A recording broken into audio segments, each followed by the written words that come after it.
آقا کریم نے فرمایا کہ میں قسم اٹھا کے کہتا ہوں کہ صدقے سے مال کم نہیں ہوتا.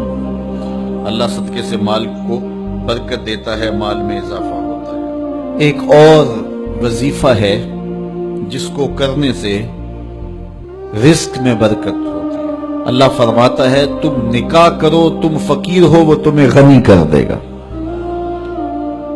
لگتا یہ تھا کہ ہم مزید ذمہ داریوں کے بوجھ میں دب جائیں گے، لیکن میرے رب کا وعدہ ہے کہ وہ تمہیں غنی کر دے گا. رزق کی فراخی اور بہتری کا ایک اور عمل سورہ طٰہٰ میں بیان فرمایا گیا. ارشاد فرمایا کہ خود بھی نماز پڑھ اور اپنے اہل خانہ کو بھی نماز پہ لگا، پھر دیکھ رزق کے دروازے کیسے کھلتے.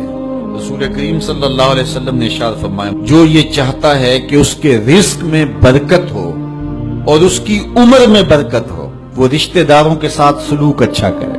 رزق کی برکت کے حصول کا ایک اور ذریعہ وہ یہ ہے، ارشاد فرمایا تمہیں جو رزق دیا جاتا ہے اور مشکلات میں تمہاری جو مدد کی جاتی ہے وہ تمہارے کمزور لوگوں کی وجہ سے کی جاتی ہے.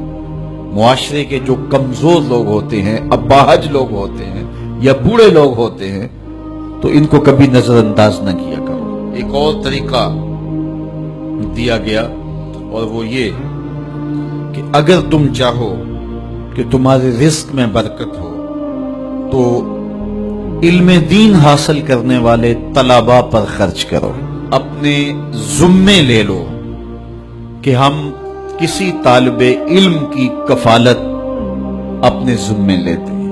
میں آپ کو مشورہ دیتا ہوں اپنا ایک بیٹا راہ دین کے لیے وقف کر دو، لیکن کسی وجہ سے بچوں کا ذہن یہ نہیں بن رہا تو پھر ایک بچہ اپنے ذمے لے لیں.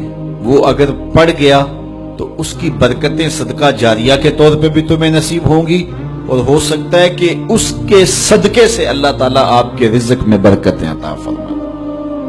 تو جو طلباء پہ خرچ کرتا ہے اللہ اس کی بہت مدد کرتا ہے. ایک روایت میں آتا ہے جس نے کسی دین کے خادم طالب علم کی مدد کی ٹوٹے ہوئے قلم کے ساتھ یا کاغذ کے ایک ٹکڑے کے ہی ساتھ، وہ ایسا ہے جس طرح اللہ کے گھر کعبے کی 70 بار تعمیر کی ہے. اللہ کی بارگاہ میں دعا گو ہوں کہ اللہ ہم سب کو رزق حلال، رزق وسیع، رزق سہل، رزق فراواں اور رزق مبارک عطا فرمائے.